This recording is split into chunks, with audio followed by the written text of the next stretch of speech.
Hey everybody, welcome back to the channel. Welcome back to my studio. Another question that I get asked so much from people coming in here to have prints done to people online that ask me this question. What's the difference between being a full-time photographer and a part-time photographer? Is there shame in only being a part-time photographer? What do I have to do to become a full-time photographer? What do I need to do to become a part-time photographer? All right, so let's look at this. And this isn't just talking about people who want to do weddings or graduations or family pictures. It's not just talking about people who want to do nature and wildlife pictures and scenic pictures or fine art pictures. This is talking about everybody. So, first of all, the difference between being a part-time photographer and a full-time photographer. Well, it's pretty basic. Part-time photographer has another job and does photography part-time. Yeah, there you go. Full-time photographer makes all their money and spends all their time working at their photography business. Now, this is where it gets pretty hard to make a decision, and I would strongly recommend if you're just starting out, you don't make the decision, but that is, when do you go from being a part-time photographer to a full-time photographer, and do you take the leap just right into full-time and skip the part-time stuff? First of all, I do not recommend, if you don't have a lot of experience, if you don't have a really good portfolio, if you don't have a customer base already built up, that you don't go into being a full-time photographer right away. It's just not worth it. It's not a good thing. You'll burn yourself out in so many ways. You'll end up in trouble financially. You'll cause yourself stress, your family stress if you have a family. It's just not worth it. So starting out as a part-time photographer is a good thing in a lot of ways. But there's a lot of problems with starting out being a part-time photographer that people don't address. So let's get into some of them. First of all, understand, even if you're a part-time photographer, even if you've just started out, make sure that you're charging for your services and charging a price that is sustainable for you. Don't worry about the customer. Don't worry if the customer is going to hire you or not. Don't undersell yourself. Don't undersell your services. Don't undersell anything about you, even though you're a part-timer, even though you've just started out. Because once you undersell yourself, once you undersell your services, it's hard to make a correction. It's hard to change that. It's hard to raise your prices. So get prices that are sustainable for you, that you can actually pay your bills, that you can go out there and actually, if you want to in the future, move into doing it full time and not have to up your prices by double, triple, quadruple, 200, 600, 1,000%, 2,000%, whatever the numbers are. Don't do it.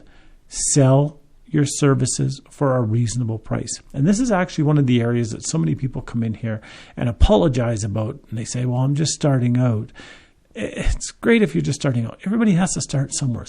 But don't undersell your services and make other photographers mad at you. And don't undersell your services just to get business, because you won't get additional business. You upset other photographers and you will not be paying your bills. So first of all, charge a good price. Number two, even if, I'm using that term because that's how people come in here, even if I'm only a part-time photographer, don't give a substandard image or service to your customers. Even if you're only a part-timer, you want to give as good a quality as you can give as a part-timer as what a full-timer will give. Don't undersell yourself financially, but don't give away garbage to your clients as well. Don't sell garbage prints. If you're not happy with the print, if you're not happy with the service, then either don't do it or improve the quality. So that's number two. Number three, stay on top of all your editing if you're a part-time photographer. And this is a hard one. This is one I see a lot of people struggle with. They go out and they shoot a wedding on Saturday. They recover on Sunday. They have to go back to work on Monday. They work till Friday. They got another wedding on Saturday. And they just don't have time to edit. Don't get into that trap. Likewise, I see nature photographers. They go out and they head out when the weather's really good, and they go out and they head out Friday night, and they shoot Saturday, they shoot Sunday, they get back home Sunday night really late, they go to work Monday to Friday, they head back out again, and they never get pictures edited, they never get pictures put up, they never get pictures sent out to their clients, they never get prints done because they're just too busy. Even if you're only the part-time photographer, make sure that you're getting your work done. Especially important if you're doing weddings and family pictures, because they're waiting to see their stuff. So Don't undersell your price. Don't undersell your quality, but keep on top of everything so that your clients are happy with everything that you're doing for them, including the turnaround time for them getting the work. Another area that I see a lot of people struggle with when they're a part-time photographer, and that is that they use all the money they make to party, to enjoy themselves, to eat out, to waste, basically. Don't do it. Take the money that you make from your business and put it aside. Don't use it for other things. If you want to pay yourself a salary, great, go for it. But if you need to start buying equipment, if you need to upgrade equipment, you want to have money for that. So you don't want to be spending the money that you make, the money that's your business income, on other things. Yes, you can pay yourself. If you're making enough money, go for it. But don't pay yourself all the money that you make and not have money to actually buy equipment and to improve things. Again, I see it so many times. I know so many photographers have gotten themselves into big trouble, especially with weddings, because they get the booking money 6 months in advance, 8 months in advance, maybe a year in advance for the wedding. By the time the wedding comes up, a lot of photographers require that you pay all of your wedding fees before the wedding date. They take that money, they go out for supper, they do this, they do that, and they do other things. And then they don't realize that they have to buy all this extra stuff, or they have to spend all this time on this, or they have to do this, or they have to do that, and they don't have that money. So put it aside, especially if you're getting money in advance. Put it in the bank. Don't draw it out until you're done that service. Likewise, another one, nature photographers. I know several nature photographers who have gotten paid some really good money for some of their prints. So they took that money and they went, oh, look at this money. And they and their family went on a big trip. They came back, they ordered the pictures and everything, and then they found out that they were financially in trouble because they had spent all their money and they didn't have money to pay for the prints, the framing, and everything else that the client wanted. So don't waste your money. Don't spend your money until you've got that client taken care of. You've got money put away for your expenses and for upgrading your equipment, for buying new equipment, and all of that stuff. Even though you're a part-timer, treat your business as it's a standalone business. The other thing that I tell people, don't support your business through your personal money. Yes, you're going to have to do that to get started. But at a point, maybe 6 months, maybe 8 months, maybe 12 months down the road, you want to cut your business off from you pouring money into it.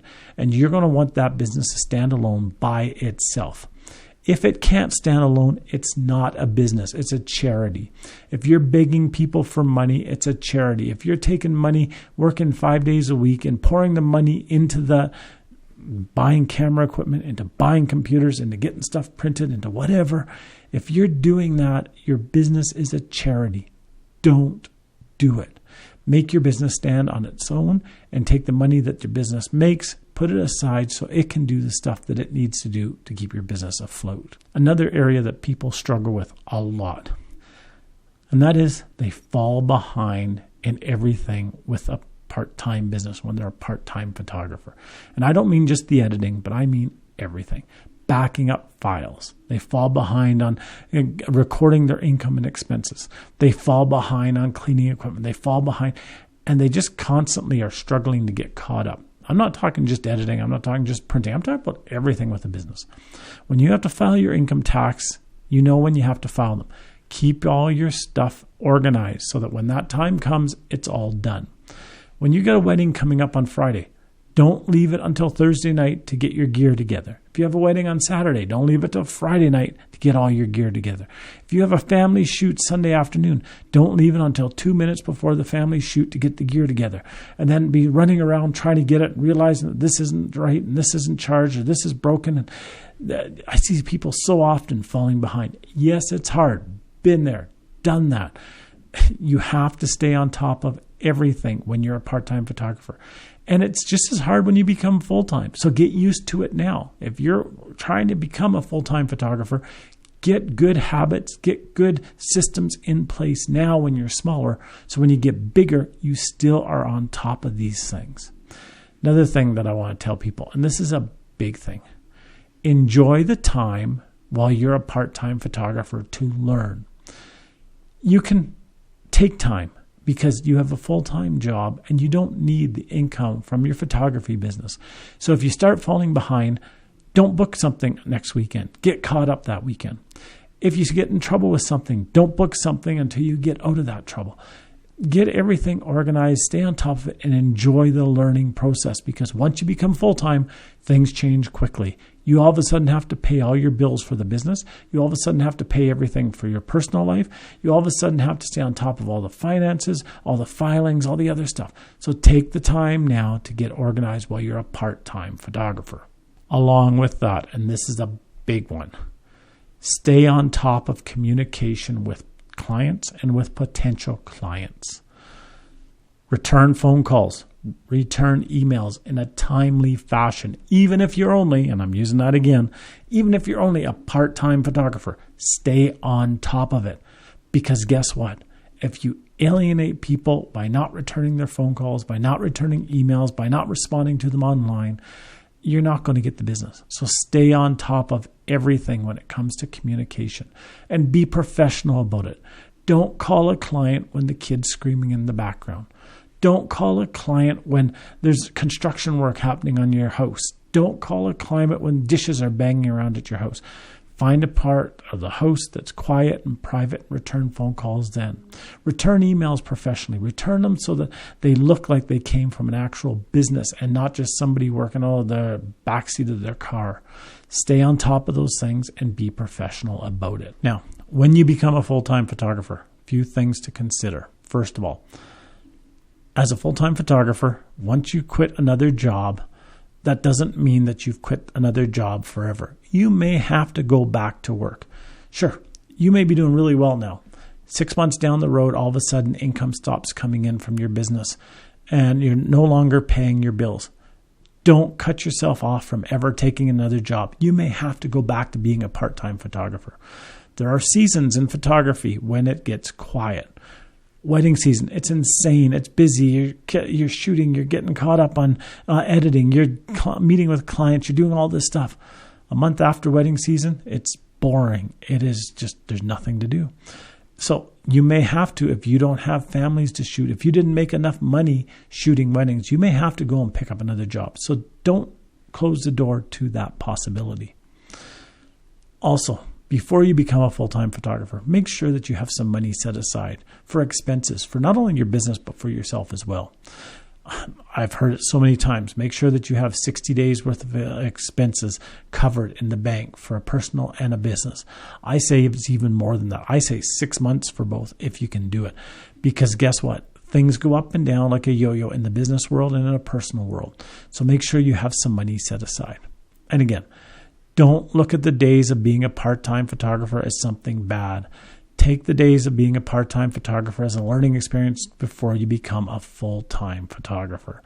Being a full-time photographer is just a thing. It's just a step on the step up into the business world. You may want to do it quick. You may want to do it slow. But take your time to get things organized, to figure out where you are, and figure out where you're going before you make that step.